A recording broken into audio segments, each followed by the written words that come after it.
right, good morning. Thank you, Mark, for the warm introduction. I hope the last few days have been filled with creativity, learning, new ideas, and now a bit of well-being. My name is Allie Meyer-Lakuta, and I'm the Assistant Vice President for Arts and Wellbeing at the New Jersey Performing Arts Center, or as we like to call ourselves, NJPAC. Today, myself and my fellow panelists will introduce ourselves, offer a bit of framing around arts and health and how we and our organizations work at that intersection. And we'll have a conversation about kind of reimagining our role as artists and arts organizations as drivers of health. And then you'll have elves as Carnegie Hall will give us an excerpt of a well-being concert. And finally, we'll join in conversation together, where I hope you will share your reflections, ideas, and questions with us. So thank you, Mark, again for introducing us. I get to start us off. It's been a busy 2 years, 2.5 years since I joined the NJPAC team to lead arts and well-being with a vision of creating a comprehensive suite of programs at the intersection of arts and health. As we began this work, we developed a few grounding statements. Taking part in the arts is a positive health behavior. Access to the arts is a social driver of health. Arts and culture are public health, and performing arts centers are community health centers. These statements are grounded in a rich and growing evidence base.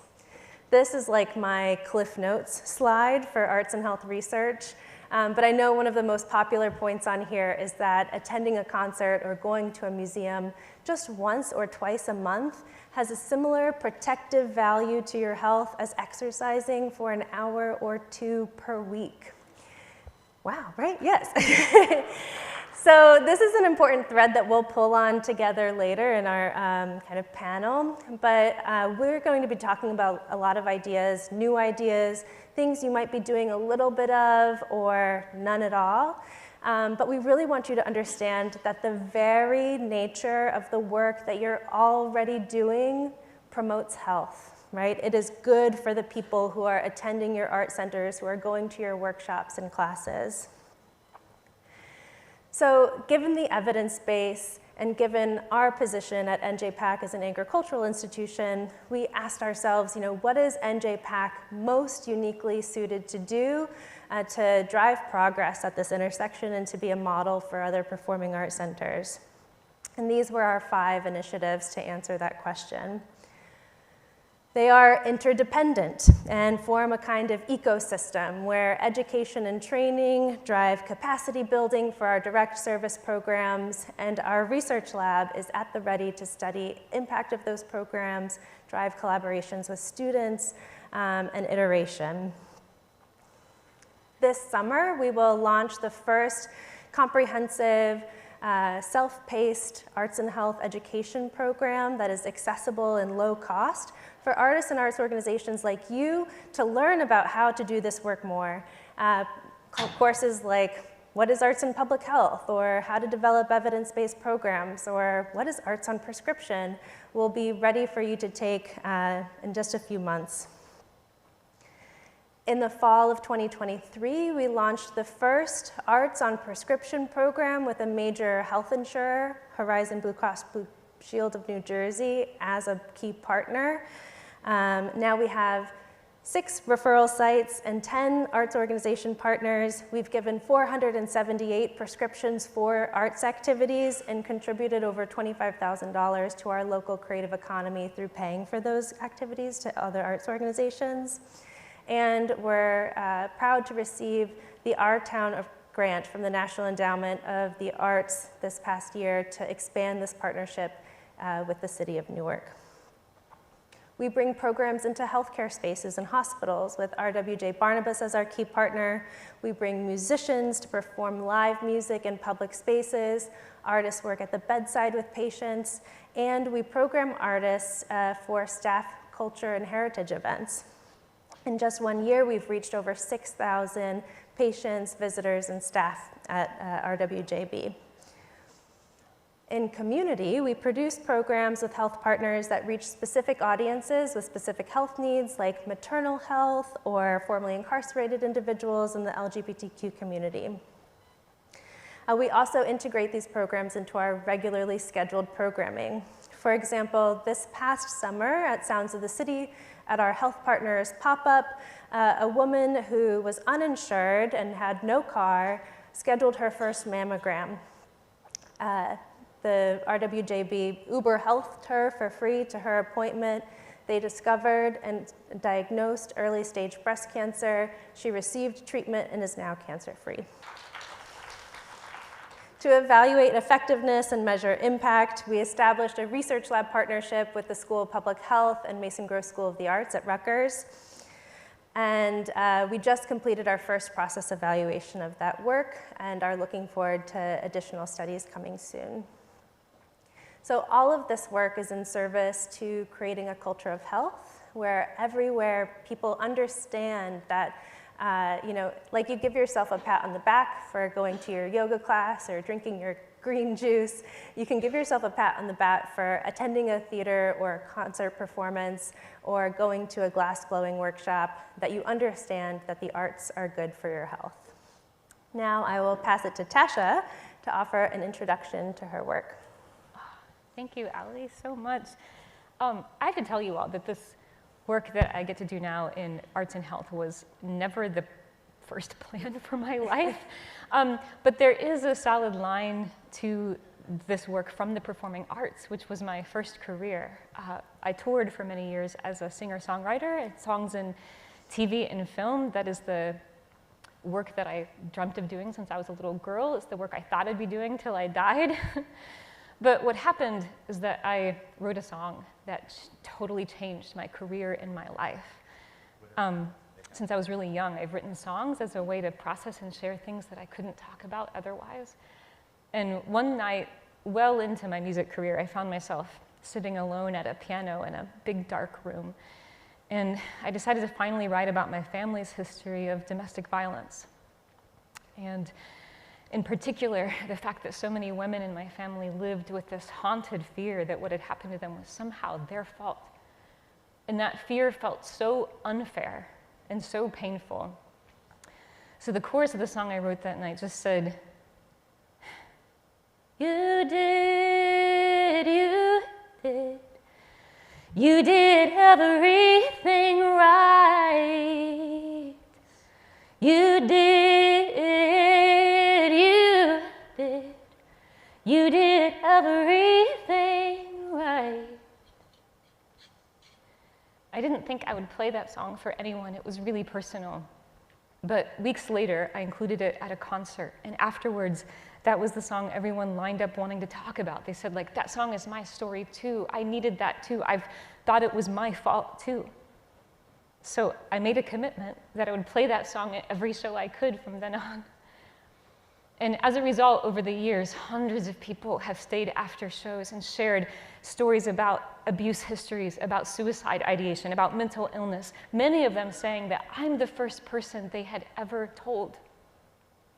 Think about that. That means they had never told a doctor or a therapist, not even a spouse or partner. It means that the organizations that are designed to meet the needs of folks with these kinds of histories had clearly never reached these individuals, right? So I began asking, how is art affecting what we think and know and disclose? And given that effect, what is happening when we leave art out of our healthcare, our education, our justice systems, our communities, and our homes? I pulled on those questions till I wound up with a PhD in public health, specializing in arts effects on health. And I've been glad to lead all kinds of studies of arts impacts in health and public health, in education, justice, in workplaces, many more. I was glad to be the first director of research for the International Arts and Mind Lab at Johns Hopkins, glad to lead work in arts and prescription. And in all of this work, what I found is that we have to question the way that things have been done and think about health in new ways if we're going to ever improve it. The WHO said that health is complete physical, mental, and social well-being, and not merely the absence of disease or infirmity. But most of us, when we think about health, we think of that absence part, like how can we treat, prevent, heal, right? We don't talk enough about the presence of well-being. And I get to ask people all around the world, what is well-being to you? Their answers are really diverse and amazing. Here's some themes from that: meaning, purpose, curiosity, connection. These are not things that we can find in our typical healthcare systems, right? These things fall under the umbrella, many of them, of arts and culture, which are fundamental to our well-being. And when we recognize that, we change how we do health and how we think about our work in the arts. I made this custom website for you all. Please go get it. I just gathered up a whole bunch of free resources to help you dig into this if you want to. I just want to support your work as you get started in this. And this QR code will stay up there, so don't worry, you haven't missed it. But I'm going to give you this rapid fire version of my ideas framework for arts impacts on health. It's just IDEAS. We're going to run through it. The I, as you see, individual and interpersonal benefits. This is what most people think of when you think of arts and health. Like, how does art change our brains, bodies, behaviors, and improve our health? But there's also the D of data, where my opening story started. Art changes what we know and think and disclose. And this isn't just a cool fact about art, right? It's vital to our health and to our progress. The E and A for education and awareness. We know that art changes how we learn. It's memorable, it's shareable, it changes hearts and minds. And the S for socio-political change. Artists have been at the forefront of social movements forever, right? Because we can stimulate and sustain collective action. We change norms and narratives. You all can dig into this much more online. I hope you will, but the takeaway right now is that we have to question how things have been done so that we can create something else. And that begins with recognizing that art has impacts at many levels. That I level is just a beginning, y'all. And just to bring in Baldwin here, we need not take or leave the world or health or the arts as they were when we came in, right? And I will pass it to Nisha. Thank you. Thank you so much, Ali and Tasha. So I'm Nisha Sachnani, and I'm joining you from the Department of Music and Performing Arts Professions at the Steinhardt School at NYU, where I'm a professor of drama therapy, and I lead a cross-school initiative called the Arts and Health at NYU, which is about giving visibility to research and courses that intersect the arts and health, whether it's the arts themselves, or it's in arts education, or it's in the creative arts therapies. I myself come from a background in classical Indian dance and in applied theater. A lot of my work has dealt with issues related to displacement, whether it be economic displacement, or social displacement, or geographic displacement. And in addition to this, I co-founded the Jameel Arts and Health Lab, which is a collaboration between an independent artist-run nonprofit called Culture Runners and the Department of Music and Performing Arts that I just mentioned, of science philanthropy, and the WHO, global health policy body. It's the first major initiative from the WHO since the WHO published its landmark report in 2019, documenting the evidence base for the health benefits of the arts. You heard that right. So the global health policy body got very interested in the arts as an underused health resource. What is it that motivates people, inspires people, gives them joy? I think Ali and Tasha spoke to this beautifully already. And they decided to give some concerted effort, time, and resources to lifting up that research, and we've continued that path on forward, both in terms of how the arts can help us reduce the conditions that lead to poor health outcomes, so preventative health, as well as treatment and management of a variety of different kinds of conditions, whether it be respiratory conditions, or managing a difficult diagnosis, or social isolation, which we know has been at the top of our most recent Surgeon General's list of key issues to take a look at, and it's one that we address in this very short trailer. Loneliness is not the absence of people. Loneliness is the inability to express what matters to you most. And the arts, in all of its forms, was evolved to do exactly that.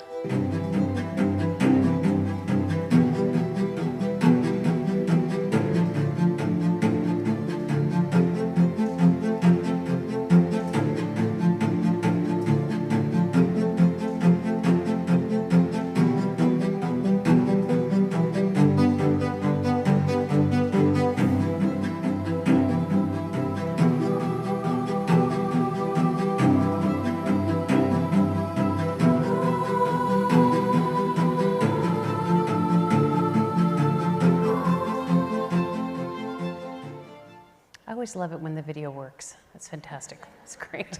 So you saw that the mission of the lab is to measurably improve lives through the arts, and to do that across 193 UN member states. And we do that through a combination of advancing research, through a global network of researchers and research labs, by offering training and capacity building, and through a very robust public engagement campaign, which we call Healing Arts, to drive policy change, to increase access and investment and opportunities to engage in the arts and arts therapies. So Tasha had covered some of the ways in which we might interpret the WHO definition of health as involving the presence of what makes us well as the need to see health as a combination of physical, mental, and social well-being. And we've since added to that definition with something called One Health, which really highlights the relationship between personal and planetary health, which I think we can all agree is of vital importance, especially as we see what's going on in South Australia, there too, but certainly Southern California and around the world. So we partner with a network of researchers, policymakers, visual and performing arts centers, and media partners in this global healing arts campaign to raise awareness about the kind of work that's being done around the world in this area and to create the conditions for policy change.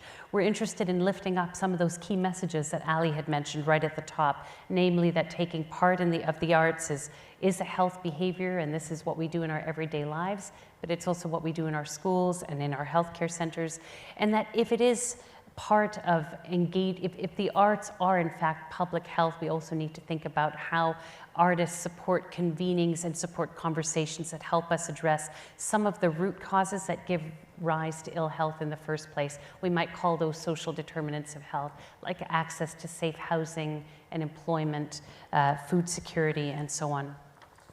Another message, of course, that we're interested in lifting up is that all of you are already engaged in work that is offering wonderful health outcomes, and that sometimes that's just happening because people are coming to participate in this work, witness the work, behold it, sometimes co-create it, but sometimes it's because you're developing targeted or more directed programs. For example, there is a very well-evidenced Dance for Parkinson's Disease program. You'll be hearing more about and directly experiencing a well-being concert as an example of a more targeted program. So in the US, I'll give you a couple very quick examples of policy work that we've been doing. So this is the cover of a report of a national campaign.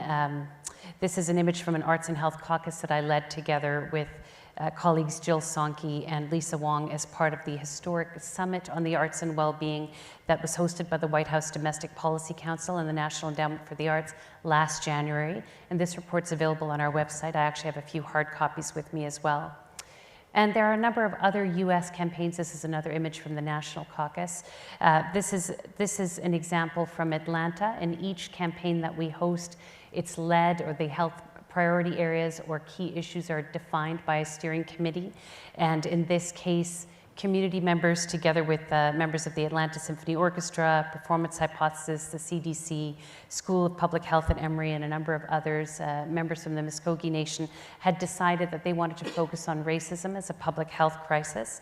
And you can see in one of the images there, I'll just go back one, that Marcel is holding up a resolution. We had worked with Representative Kim Schofield of state of Georgia to pass a resolution recognizing the vital role of the arts in public health. And we just held our first nationwide campaign across Scotland in partnership with Scottish Ballet and the Edinburgh International Festival. And this is an image from their youth orchestra, which is out there in typical Scottish weather for the opening celebration. And we'll be presenting findings from that work at Scottish Parliament next week. We've already secured commitments from the Chief Medical Officer to integrate evidence on the health benefits of the arts into their medical guidelines. And we've secured a commitment from Edinburgh International Festival to produce Healing Arts Scotland every 2 years. And finally, every September in New York, we host UNGA Healing Arts Week alongside the UN General Assembly to mobilize a citywide campaign and to elevate awareness of the value of the arts across UN agencies. And we've been proud to partner with a number of community organizations each year, and most especially with the Whale Music Institute, at Carnegie Hall, who's hosted a well-being concert for the past 2 years. And last year, in recognition of their long history in designing music programs to support the health and well-being of communities across the city and the country, the Will Music Institute was designated as the first healing arts center of excellence, with remarks offered by Rudiger Kresch, head of health promotion at the WHO, and Christopher Bailey, head of arts and health at the WHO. So we're looking forward to championing similar efforts around the world in collaboration with all of you in your role as partners in public health. Please do see our website for any of the resources that I mentioned, or be in touch with me directly. And I'll now pass it on to Sam Livingston from the Carnegie Hall team. Thank you.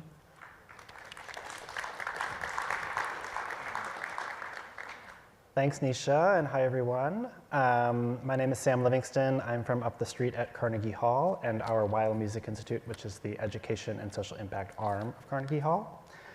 And today I wanted to offer a case study of our experience integrating a focus on arts and health and well-being into the concert experience at Carnegie Hall. So at the Weil Music Institute for many years, we've been doing programs in schools, in the correctional facilities, in healthcare, with youth orchestras, with career development and young artist training. And pretty much universally across all those settings, of course, we all know this, we've seen those programs as evidence of people finding well-being and improving their lives through music. And that was, of course, amplified during COVID. I've heard a lot of dialogue at this conference already about, we know the prevalence of loneliness and isolation after COVID. And we saw what you all saw as well, when we came back together and had live performances and programs together for the first time, people found tremendous well-being in those settings. And so we wanted to ask ourselves a question. What if we designed an arts concert, a performance, a music concert that was intentionally designed to promote health and well-being? We know that people find well-being going to any concert, any performance of any sort, but how can we deepen this impact of a single concert to really promote those benefits that we've been talking about? So I'm just going to show some photos from these concerts as we're going.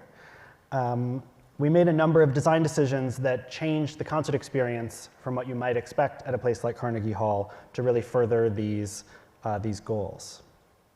And we know, as Tasha introduced, people find well-being in all sorts of ways. They find it internally, they find it in community, they find it in connecting with others, they find it in celebration, they find it in processing grief. And we wanted to create a concert experience that provides entry points for all sorts of well-being. And I've just wanted to make a connection to the session before this and the plenary or the keynote presentation on Friday about this idea of humaning and the fact that what we do is uniquely able to bring people together in conversation and connection. And through these concerts, we're hoping to further that. So in the physical space, we prioritize comfort and connection and access. So we sit in the round for close connection with performers and connections with each other. And we have a variety of seating options. You can sit in chairs, or you can sit on a meditation cushion. You can lie down at Carnegie Hall and close your eyes and listen to a concert, providing all sorts of different ways of experience. We're going to experience a concert together in a moment, and we brought our mats here, down here in the front. So if anybody wants to come up and have that full experience seated, lying down here at the APAP conference, please join us up front. There is plenty of space. I see some people making moves. Thank you. And then the final really important aspect of these concerts and the environment is not only encouraging people to put away technology and disconnect from technology, but also refrain from applause, refrain from those expectations about how to participate in a concert, to really surrender to the musical experience. And one thing that we've noticed is what that brings forward is silence. So in the performance, instead of filling the space with applause, using that silence as a moment of introspection and reflection. There's also a host in each of these concerts. Nisha's hosted some of these concerts. You've seen some photos of her go by, maybe. And the host is the audience's guide to the concert. We're going to get a demonstration of that in a moment. They welcome folks to the space. They acknowledge the journey it took to get here, the traffic, the parking, the subway. life's many demands. They encourage the audience to set an intention for the concert and build community by greeting those around you. In the middle of the concert, we pause for a brief check-in point and have a brief reflection at the end, encouraging folks to bring the lessons and the well-being they've found with them for the rest of the day and their lives. But the primary element of these concerts, of course, is the artists, who are incredible performers, and they're also game to co-create the concert with the host and with the curatorial team, many of whom are here today. And to give some examples, we did a concert with Joshua Roman, who told his story about developing long COVID and his journey reconnecting with his art form and using his cello performance as a healing path. Sean Jones, who you're going to hear from later, talks about growing up in the Pentecostal church, finding well-being in that community, and bringing that into his musical performances and the communities we create. We've done concerts centered around the theme of connecting with nature, finding order in chaos, forgiveness, all of those themes. So as I said, in the spirit of an APAP showcase where we demonstrate a body of work in an impossibly small portion of time, we're going to do a brief concert in a moment and experience this together. But before we go there, I just wanted to give one other piece of data that we're starting to develop. These are experimental concerts. This is a learning area for us, and we're doing some research and evaluation of these concerts. And we're doing a study with the University of California at Berkeley, who have done a randomized controlled trial of folks who have come to well-being concerts. So looking at those who came to the concert and those who didn't come to the concert and their self-reported experiences. This is not yet published. These are initial findings, and the researchers are still going through the data, but we see a marked decreased level of stress among folks who came to the concerts, and they're reporting that not only after the concert, but also weeks later, which is really profound. And among those who came to the concert, we've identified a subgroup in the study who received communications from us 2, 4, 6 weeks after the concert with a prompt and a brief audio recording of the concert to help them think back to that concert day. And among that group, they're reporting less depression, more positive emotions weeks later from the concert. So that's showing the possible impact of a single concert, which is pretty great. So that's a study that's still under development. And of course, there will be more data when that comes out. And we see this as a container. This is a concert protocol that we offer to the APAP community, to the performing arts community at large, and are happy to share concert scripts, resources, be in dialogue about folks who want to do well-being concerts or inspired work in their own communities. Thanks. Thank you, Sam. Thank you, Nisha. Thank you, Tasha. We have time to explore maybe one or two themes. The first is one that I think we all touched on a little bit, that kind of everyone here through the work that they're already doing, right, is driving health. I wonder if any of you could offer a few reflections on how to see the work of these artists and arts organizations through the lens of health. Yeah. The first thing that I would say is that, like, if this seems like a kind of like, if it seems in any way intimidating or like a kind of big hump to like try to like get over, that I would say start with what you're already doing, that there are some organizations like Carnegie and others that are specifically setting aside well-being performances. But, I'll tell you as a quick anecdote, like last year I was in touch with this amazing museum that does amazing work all around the world. And I was like, have you thought about the impacts of your work on health? And they were like, we don't have a well-being program, and we don't really have the capacity to develop one. And I was like, no, I'm not talking about a well-being program. I'm talking about like your work, like what you already do. We had this like really productive conversation about it. And so if you're kind of new to this information or new to this idea, I would say to let yourself begin with what it is that you already do and allow that to be a source of creativity. Like, kind of like what Sam mentioned, if we were going to think in terms of well-being, who might we reach out to differently? How might we describe the experience differently? How might we open up a concert differently if we were thinking about people's health than we do now? Not overhauling something, not even necessarily starting something new. That can be down the road, or it might be something that you want to do right now. But start with what you already do, because there are health impacts of that. And when you start to think in that way, you start to innovate and think more creatively about what's possible and who can be part of it. Maybe the one thing I might add to that is just, as you think about the work that you're already doing through a health lens, the next step might be just to think about describing it that way on public-facing materials and just lifting up some of these data points that are readily available through many of the different resources that have already been shared. It might be something that folks who are already engaging with your work might be interested to know. And maybe it's something that, that allows them to feel affirmed in what they intuitively know is going on anyway. And it's one more way to make the work that you're already doing visible, but from a health perspective. Yeah, the other thing I would just add, it's great to see people lying down and enjoying themselves. Thank you.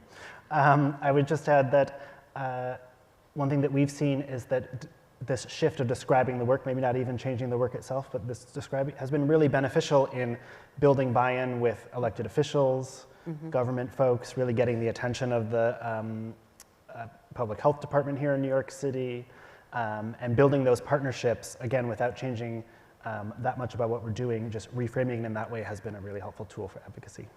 Thank you. Yeah, I know when we were developing our Arts on Prescription program, my pitch to the other arts organizations involved was like, you don't have to do anything new. Just open your doors to the people that we're going to refer to you. Let us know what you're doing so we can send people there. And Nisha and Sam, I think that's a really important piece too in terms of how we frame the work that's already going on in our art centers. Some of the research that's come up shows that access to arts and cultural experiences is not equitable, right? There's like a gradient, a social gradient in arts participation. Is there any kind of advice to how this type of work or this type of lens might lift up and increase access to arts and culture? Yeah, this work is about health equity, because if we understand that there is a resource, and here the arts are a resource, that are producing these kinds of well-being benefits, so the next question we have to ask is that resource available to as many people as possible? And the answer to that is no. It's constantly being, top of the block in terms of what's cut from schools, cut from budgets.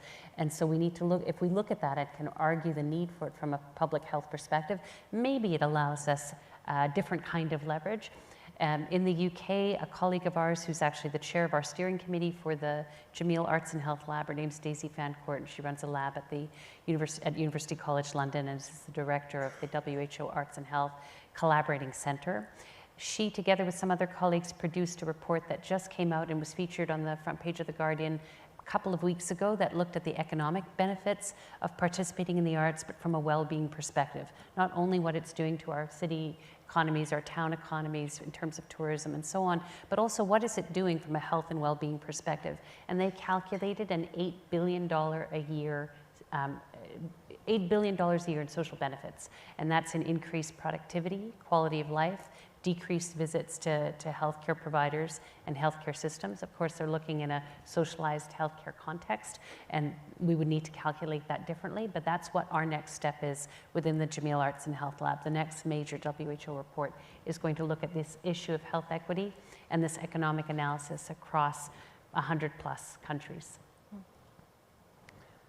Yeah, I think, thank you, Nisha. One thing we've noticed, and I think everybody here knows, is of course these impacts of isolation and loneliness are exacerbated by existing inequities in society and systems that aren't serving people well, and offering the arts as a solution to part of those problems. So to give one example, we have a program at Carnegie Hall that was developed in partnership with the Jacobi Medical Center, which is a public hospital here in New York City in the Bronx. Allie's smiling because it's a program that NJPAC is also involved in, but it's the Lullaby Project, and we were meeting with a group of healthcare staff there about what music could play a role in, how music could play a role in the hospital. And they had a group of young mothers who were really working on family bonding and maternal health, and we came up with the idea of writing a lullaby with each of those mothers that becomes not only a musical exercise of songwriting, but a family health and family bonding tool and a keepsake that they get to write together at birth and have with them throughout life. So that's a simple project, a simple intervention that really came out of a conversation with a group of people who had a need, and seeing how music can address that need. Yeah. I think something that's exciting about the intersections of arts and health is that, one of the main ways that art impacts health, especially the public health level, is that creativity is what helps us to question the way that things are, question our status quo, question the norms, and then create something that's different, that's better, create a different and better world, right? And so art is, this conversation about equity and access is so important in helping us get more creative about the work that we do too, like who feels welcome in a given kind of space? What kinds of behaviors, Sam mentioned earlier that they kind of like let go of some of the expected behaviors around a concert. You have to applaud at a certain time, or you don't applaud at another time, and those kinds of strictures, if somebody didn't grow up around those and doesn't know what those are, they're not gonna feel comfortable walking into a space. So who feels welcome, who feels comfortable? How can we reassess that? Sometimes in my work, I've seen a lot of arts organizations get really innovative and really creative around just their own access and equity to their own space because we're coming at it from this health and well-being angle, and it just makes them see their work anew, like with new eyes, And there's also so much opportunity to think at a public health level about how your work as artists can be part of moving the needle at structural levels, system levels. If you think about people who have access, it doesn't always mean that we have to provide something for free, but we can be part also of, how can we be part of advocating for universal basic income so people have some leisure money that they can spend? How can we be part of advocating for things like universal health care so that people aren't spending such a huge chunk of their budget on just basic health care, and maybe they can spend some of their budget on things that make them feel well, right? And who in my community has access to the things, parts of their culture, parts of their identity that make them really truly feel well? Who is that easy for, and who has to really search for that? And how can we be part of changing that structurally and systemically? Thank you. Yeah. Just to say, everyone should Google the Lullaby Project at Carnegie Hall. It's a beautiful program, and there's a whole SoundCloud of lullabies you can listen to. One of our mothers this past cohort was sharing with us after that she had given birth, she had had surgery, she was, kind of on bed rest, and her mom was primarily taking care of her son, and through writing the lullabies weekly, or this weekly songwriting session that she was having, it was her primary method of feeling like she was bonding with her child. It made that much of a difference in creating that bond. In terms of health equity too, I don't know, everyone's roles here, but at NJPAC we also see arts and health work is really diversifying our development arm, and who might be interested in funding our work, right? If our work is driving health equity, that opens us up to a whole new frame of funders. Thank you so much for this conversation, and now I will invite Ian Kopner up to help transition us into an excerpt of an arts and well-being concert. Please, stay.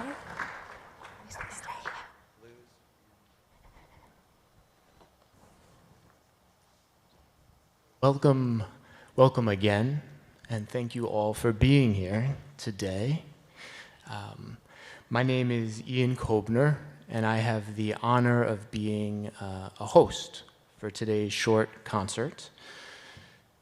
To support our opportunity to kind of settle into this experience together, we'd kindly ask you to silence your phones. I know this is a very wildly busy time setting up meetings, but I invite you to release from technology for the next 15 minutes together if you can. I work with Carnegie Hall to support their health and wellness programs, and I have the privilege of accompanying you on a journey led by our remarkable artistic guides, pianist Tyler Bullock,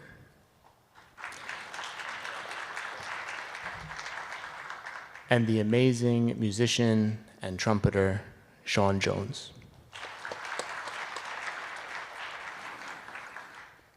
We would like to recognize that it might not have been easy to get here today, competing conference sessions, subway rides, travel to New York City, and importantly, before that, a whole life lived.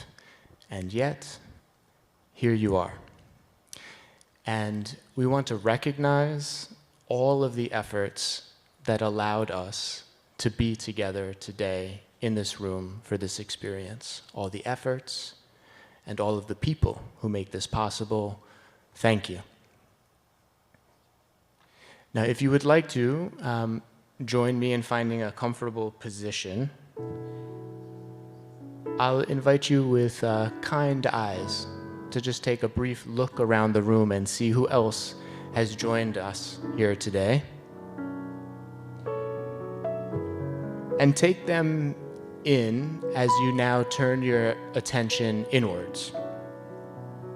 You can close your eyes if you find that helpful. And I'll invite us to take 3 breaths together. Breathing in, breathing out. Let yourself rest into not knowing what will or should come next.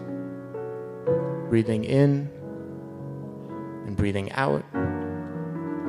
I invite you to not change a thing, bearing exquisite witness to just this, just that which is arising. Breathing in, breathing out. Let your mind rest onto the breath, ever present, intimate, and intermingled with life.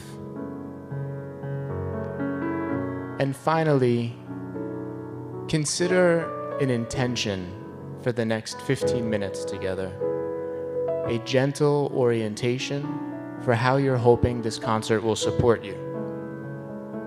Perhaps it is just to rest and relax.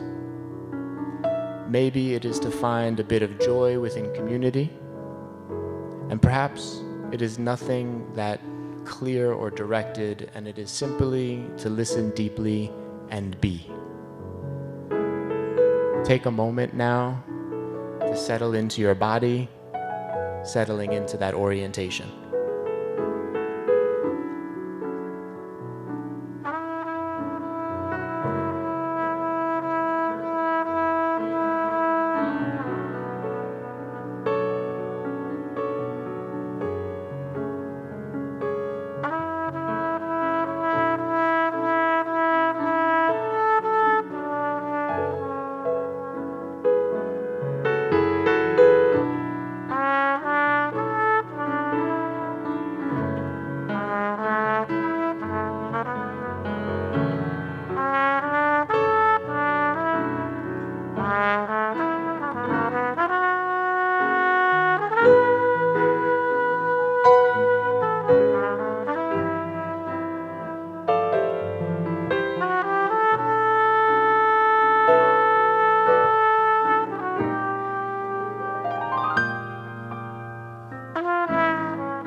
as we move towards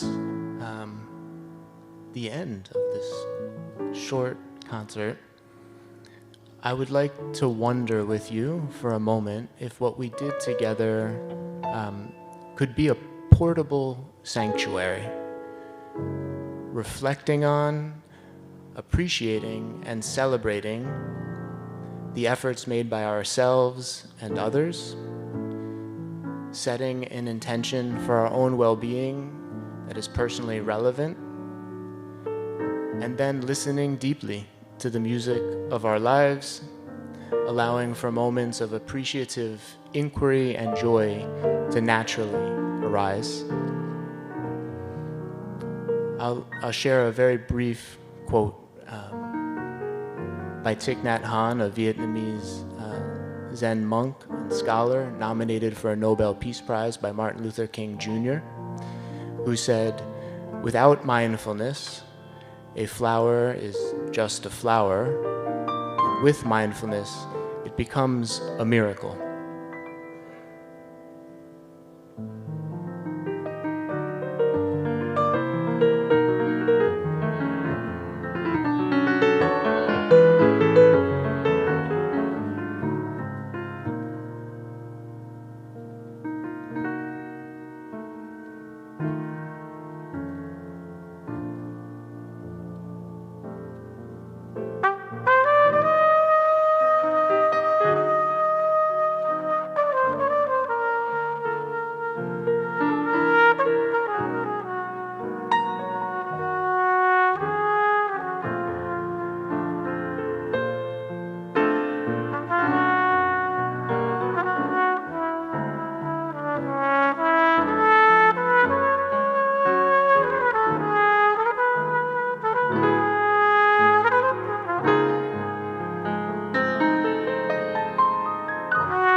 Wow, one more time. I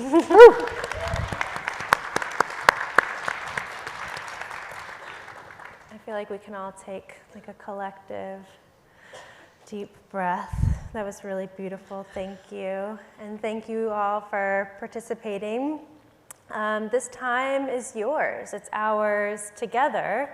And maybe we can have like the house lights up just a little, because it's an opportunity for you to offer reflections on what you've heard, what you've just witnessed, and questions for us or reflections. Yep. Would anyone like to start? There's mics here and here for you to approach with. Yeah. Hi. Well, thank you for leading us in this down this new road. I apologize because I came in a little bit late, so you may have covered this already.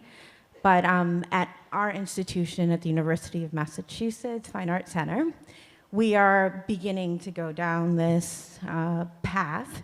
And I was just curious about for those who've been sort of in this space for a while, could you talk a little bit about best practices? Is sort of a serialized program where there's a cohort that sees each other on a sort of a regular basis more impactful in terms of wellness outcomes? Is it better to look at one-offs so that you can really expand your reach and get and meet different folks and where they are in different places? I'm just wondering about that balance and how it impacts impact.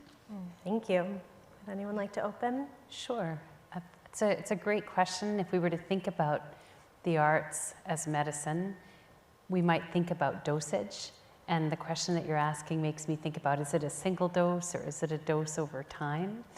And of course there are differences. There are benefits that we can glean from having just spent a few minutes together, being surrounded by that beautiful atmosphere and that sound, and by setting an intention for ourselves, and that's going to lower our heart rate.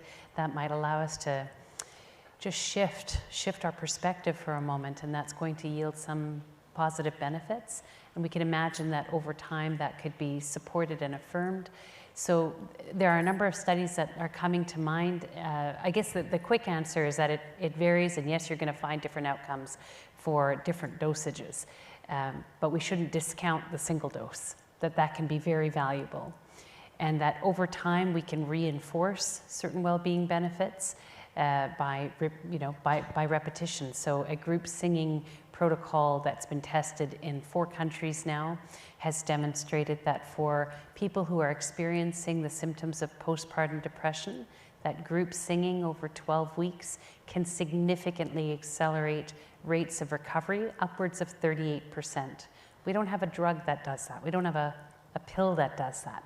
Group singing is doing that. That's remarkable, but it does rely then on a continued engagement over 10 to 12 weeks. Just one example. Great question, though. I just want to make sure that you all know there's a, based on some accumulating studies that, like what Dr. Nisha is talking about, and then also, work on arts and prescription specifically. We put together an arts and prescription field guide. It is totally free. It's 120 pages. It's a huge book. It has an absurd number of appendices, precisely to try to get at these questions. What are the best practices? How do you figure out what those might be? How do you evaluate your work? All these kinds of things. It's totally free. You can get it from tashagolden.com/APAP. That QR code that I gave you earlier, definitely download it. Yeah, and I would just add that, an important kind of piece of this in developing new programs is to look to your community to answer those questions. What do they want? What do they need? And in our arts and prescription program, we really rely on the agency of the participant and giving them a lot of choice to try to offer variety there. Sam, any reflections, or shall we move on? Okay, we'll go this one and then back to this one. Great. Thank you for this panel, and I also want to say thank you for including an arts experience into this panel. We don't have enough of that, even though we are art-centric here at APAP, so thank you so much for that. My name is Lynn Newman. I direct a company called Artichoke Dance Company, and all of our experiences speak to the ecological realities of people's lives and communities. And as we know, that's of an escalating experience and directly tied to health. And one thing that we have experienced over the last couple of years is people's responses in escalating responses of climate grief and eco-anxiety, something that we didn't really see coming, but it's something that people have come to us. And so in a lot of our experiences, we have integrated somatic practices, which help to de-escalate the nervous system. You mentioned, Tasha, a resource that you guys have developed that we could go to. Any other types of resources that would help artists dealing with specific types of things that people are coming to us saying, this is what's escalating for us? We're not healthcare providers, so we kind of try and figure it out as we go. That would be useful. That's number one. I have two questions. The other one is mostly directed at Ali. So you spoke about a partnership with a large health insurer and with the profit motives of healthcare companies, prefacing profit margins over people care. I'm curious if you have any insights into what's motivating them to partner with the arts. It's a big one. I'll give you a minute to think about that. Definitely lots of resources. Dr. Nisha has been part of lots of amazing studies that you can, I'm sure, access on the Jamil website, so I definitely encourage you there. And at the website that I mentioned, there's the Arts and Prescription Field Guide. There's also an ebook, and there's also a curated list of just tons of things, which include the WHO report that she mentioned and some other access of what are the different ways that arts impacts health. So if somebody has this type of condition, what might they want to access? So lots of things to explore. It's a wild rabbit hole that you can go down for nerd out just as much as you want. But of course, I think probably any of us would be open to, if there's something that you cannot find, to reach out and let us know that if we can help you.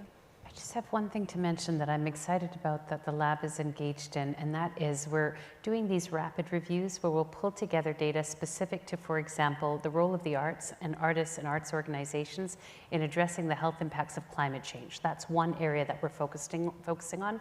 So we've pulled together expert opinions, what the data tells us from published research, putting it together in a 7-page document and highlighting examples from different arts organizations around the world who are engaged in this exact topic area and making that available. So that the climate related one, because that was raised, should be available probably in about 3 months' time on the website. Don't hold me to that, probably 3 to 4 months' time. But I'd actually love to follow up to hear about the organization a little bit more, because we're interested in highlighting different examples from around the world. There is an example of what I'm talking about on the website already that addresses the role of the arts in supporting people who are forcibly displaced, so that you can see this is what artists are doing, this is what arts organizations are doing, arts therapists, here's what the data is telling us, here are the findings, and you can investigate that for yourself, but in a shorter form, as well as each one ends with a list of recommendations, things that you could use as talking points for advocacy in your own areas for increased funding, et cetera.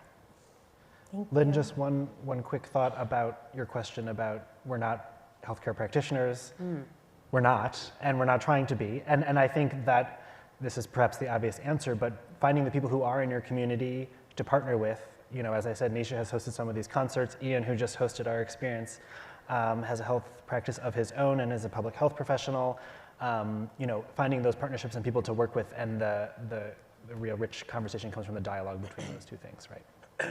Yeah, and I would just add to the climate piece that that's one of the most, I don't know, growing kind of pieces of the pie of arts and health that I see. A lot of my students are really interested in climate grief and anxiety around climate change and how the arts can be used to address that and also drive policy change around climate. The piece about, I think, kind of motivations of insurance companies, pharmaceutical companies, healthcare organizations to include the arts in their work or to add that to their kind of resources. Social prescribing broadly is inclusive of, time in nature, volunteering, and arts and culture.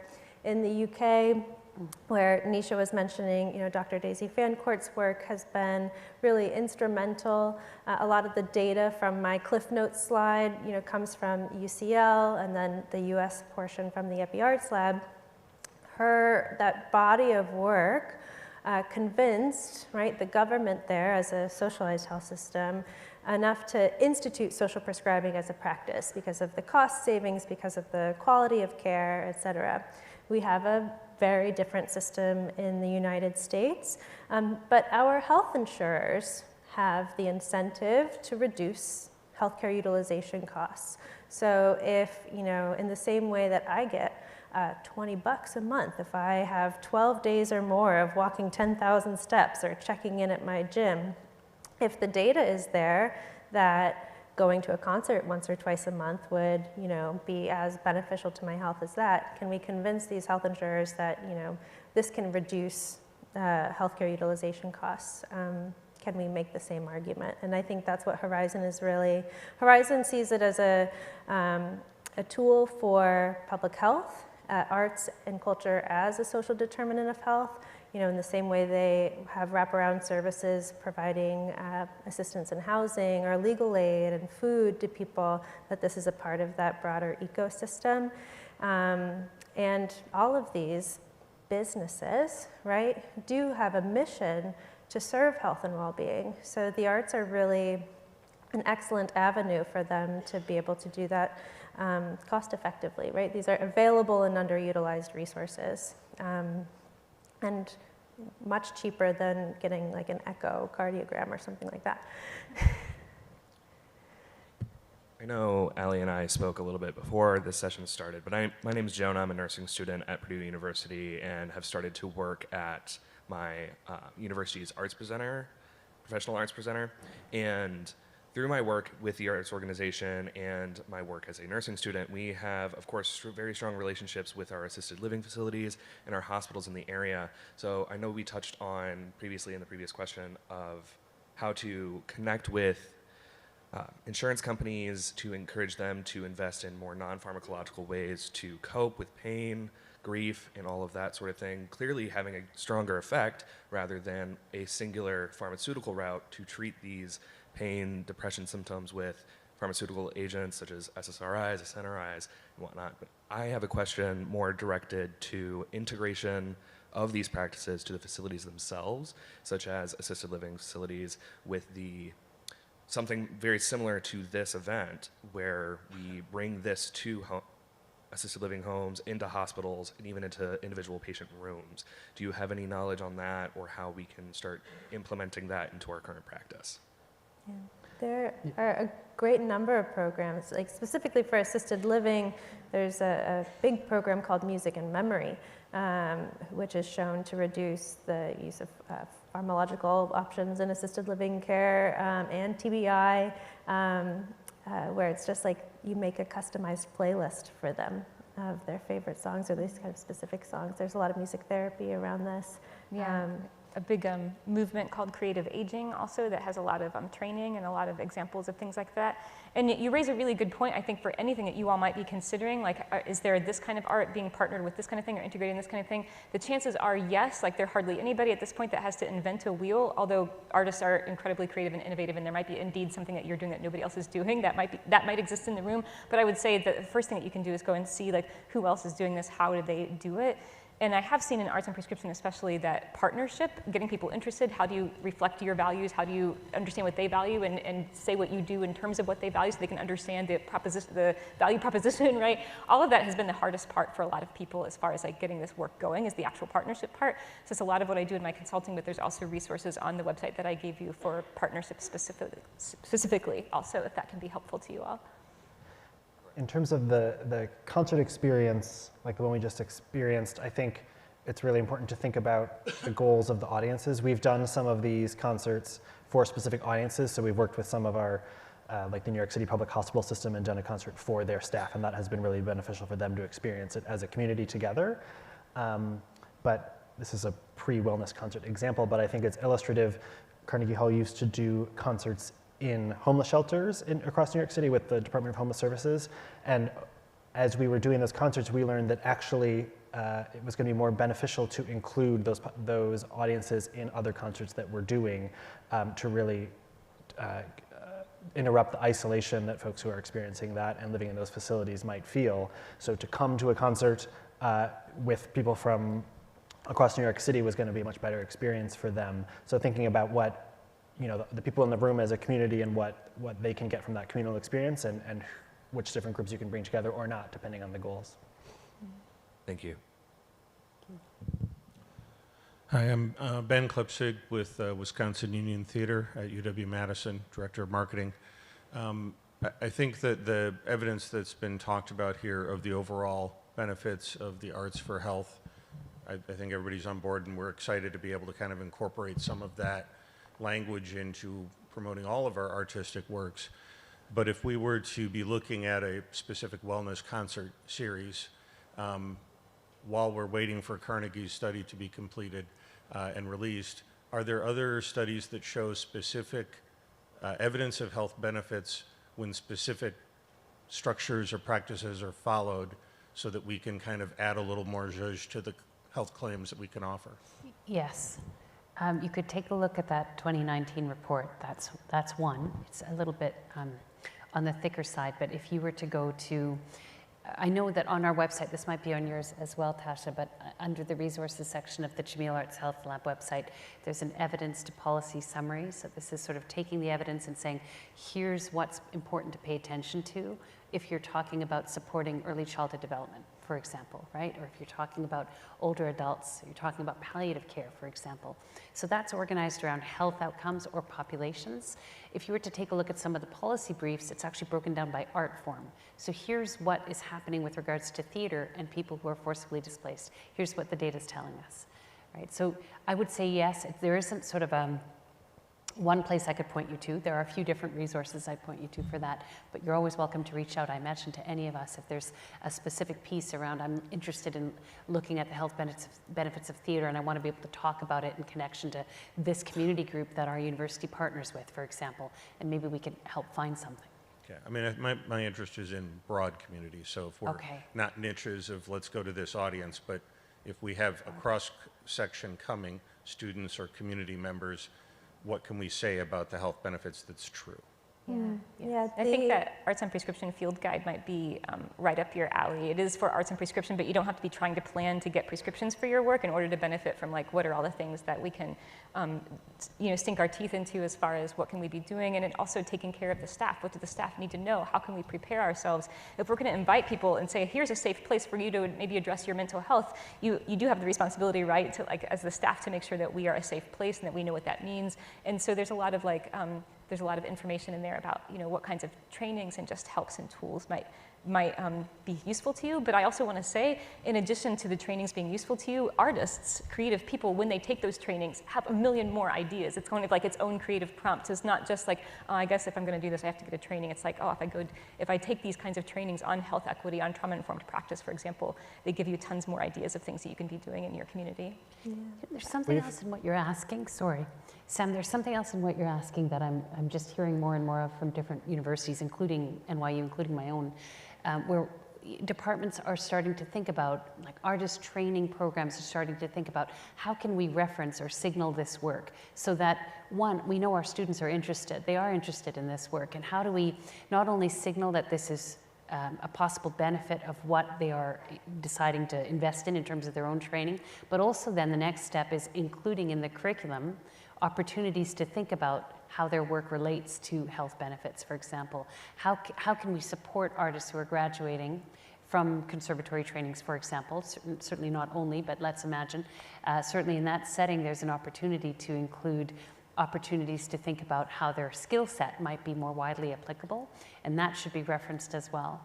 I mean, I would say, of course, there are more specialized programs like creative arts therapies or the arts education where people are thinking about the developmental benefits of this work, where you could look at how people are already speaking about it and incorporate some of that as well. But I feel like there's a lot more to what you're asking that goes all the way down the curricular track as well, and how we support students coming up. Thank you. Sam? I was just going to observe, I think there's a wealth of resources and studies and probably much more to come. I think we've really found effective to distill down in terms of case making, distill down to like the 2 or 3 points that resonate with your purpose and your goal, which we've heard some today. The WHO sees arts as a global public health tool. Ali, your stat earlier about arts experience participation being as good as exercise. two of those three things put together in a way that resonates with your organization's work, I think is a really strong case. I think I'll plug the Epi Arts Lab, EPI Arts Lab. They have an infographic of all the US-based studies that kind of calls out this bite-sized, sloganable information.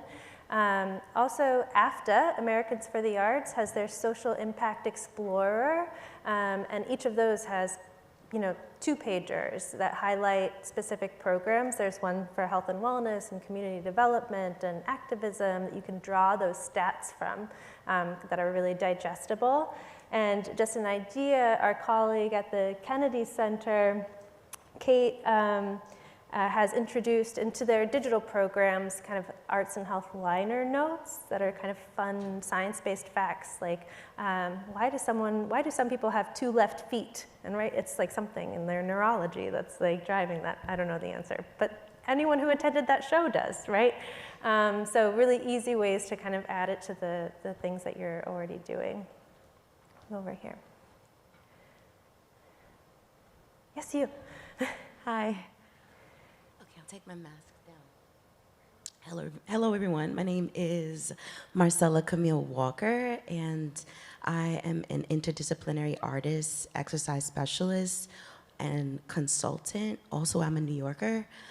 I host well-being concerts, and my first immersive experience was in West Hollywood, California, in 2019, before the height of the pandemic.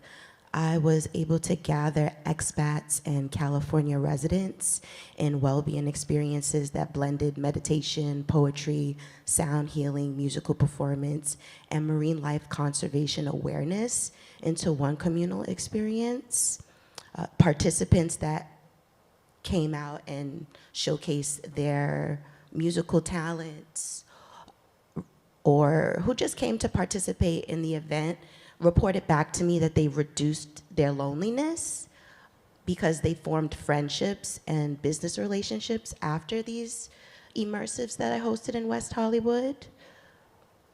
It also created an incubator for performing artists to preview new music and perform in front of an audience for the first time.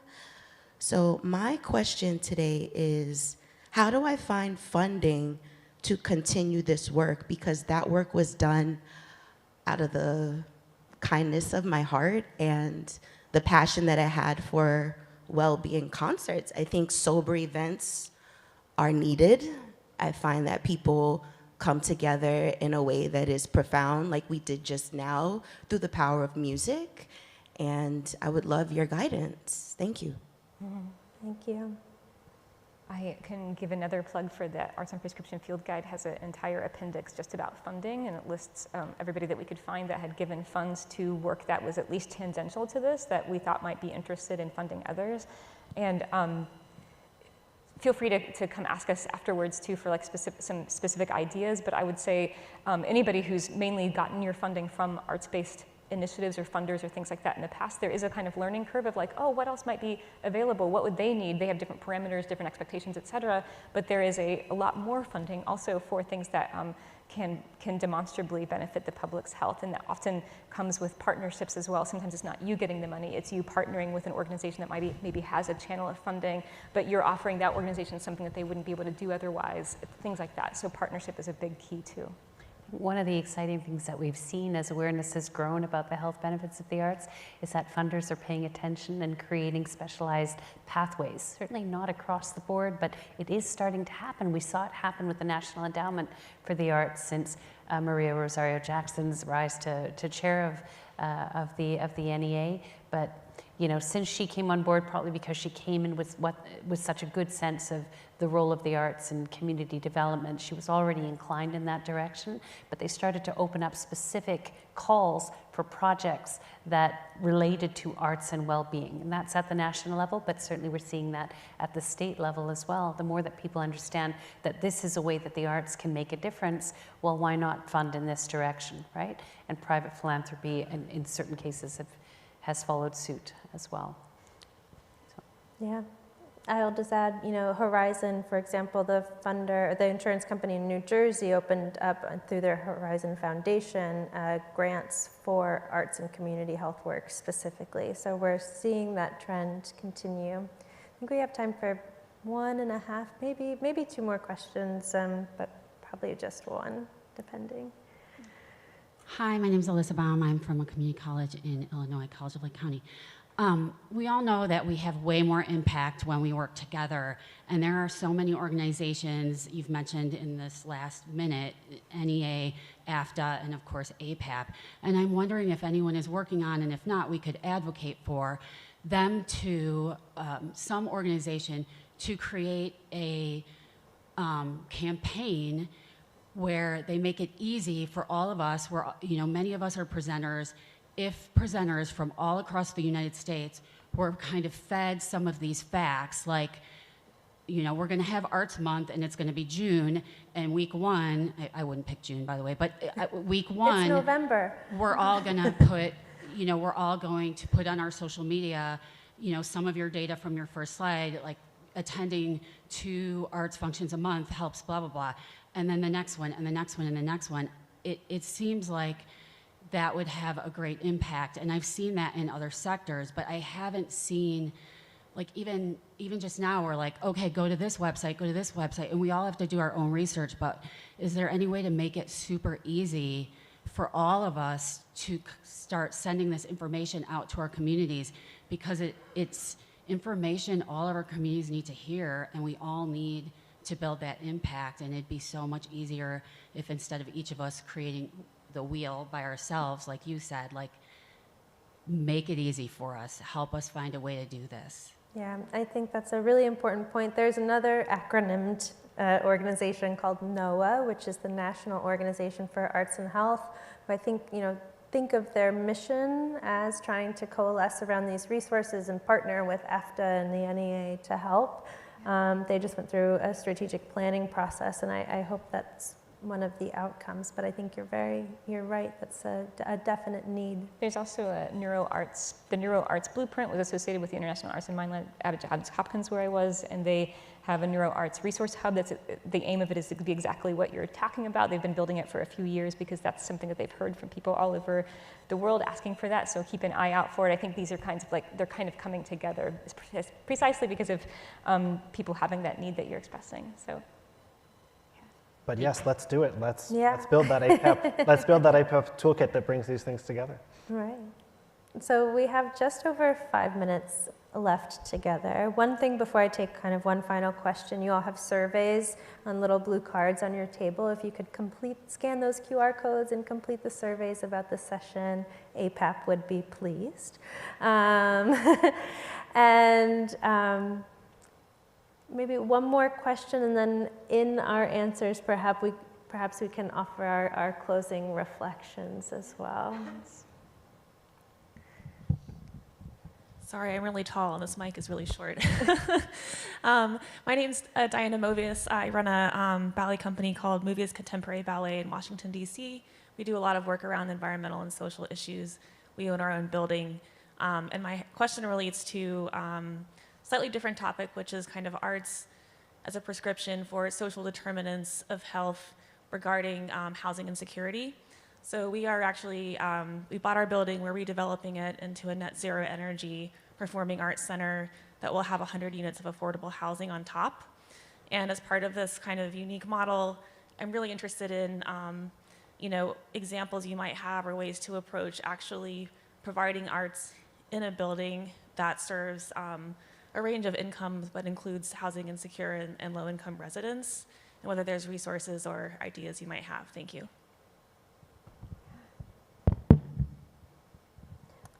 I can just say that we're providing programming through Breaking Ground in New York, which runs a number of supportive housing residencies.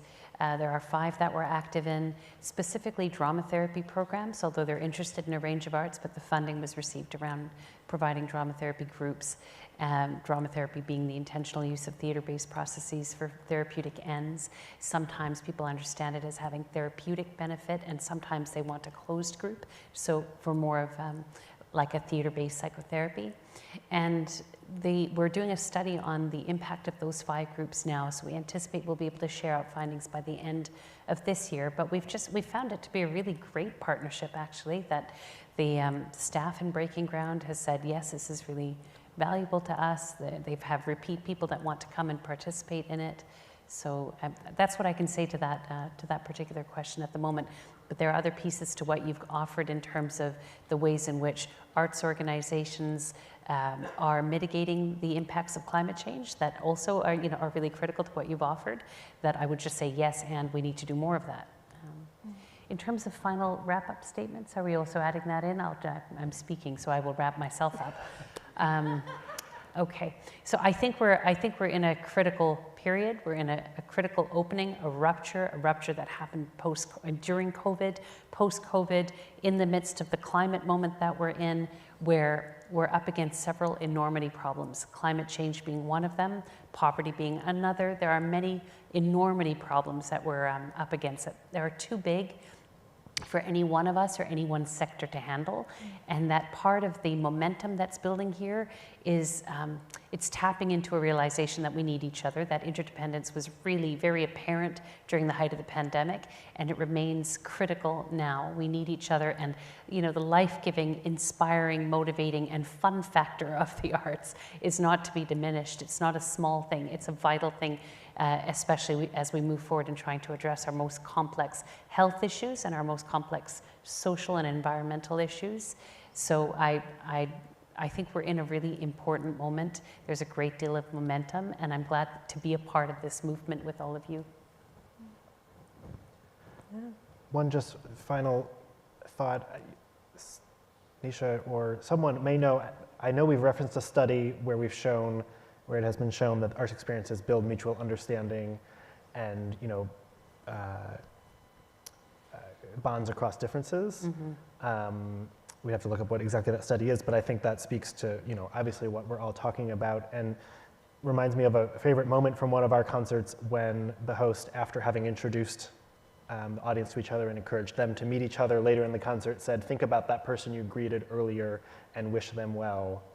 And that was, their offering of something to take home. So, that kind of spirit can bring different groups together in these different settings.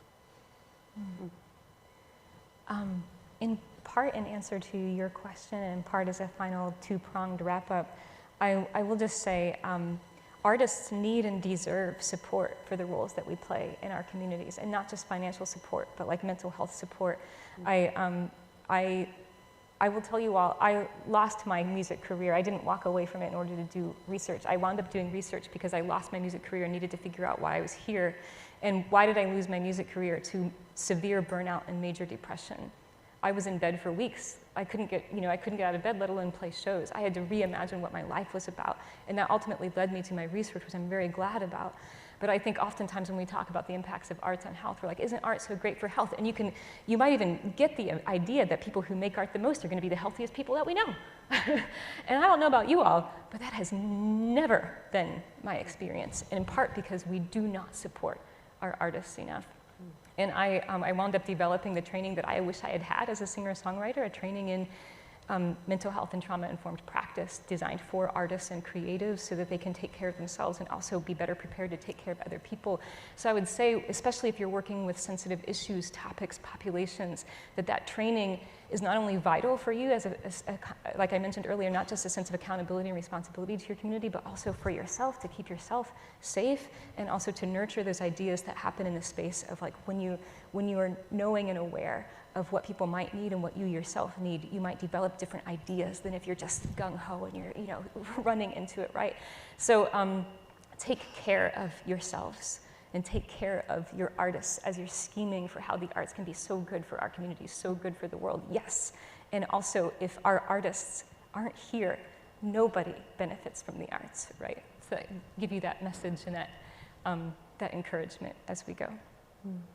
Thank you. Final thoughts, and also kind of in response to that, it's this arts and health, this kind of work is at the intersections, right? Arts and. So When I think about arts on prescription or co-locating, arts and housing support, right? It's like, what else can we be like a multi-directional referral source for? What can we learn about one another through the arts, and then resource folks in that way? We have folks coming to arts programs that we learn they have different other kind of needs, and we can send them out to get food resources or housing resources. So how does that kind of ecosystem work? And then I think to reflect a little bit of what everyone was saying, you know, the arts are where we find community. They are where we connect with one another across similarities and across differences. The arts foster conversation and dialogue. The arts are how we human. And it's because the arts are how we've humaned forever, right? And people say, you know, if the arts weren't good for us, we'd have stopped arting by now, and we haven't, right? So please continue the good work that all of you do in bringing the arts to your communities, in whatever means that you do, and know that you are driving health and well-being. Thank you for attending today. Thank you all.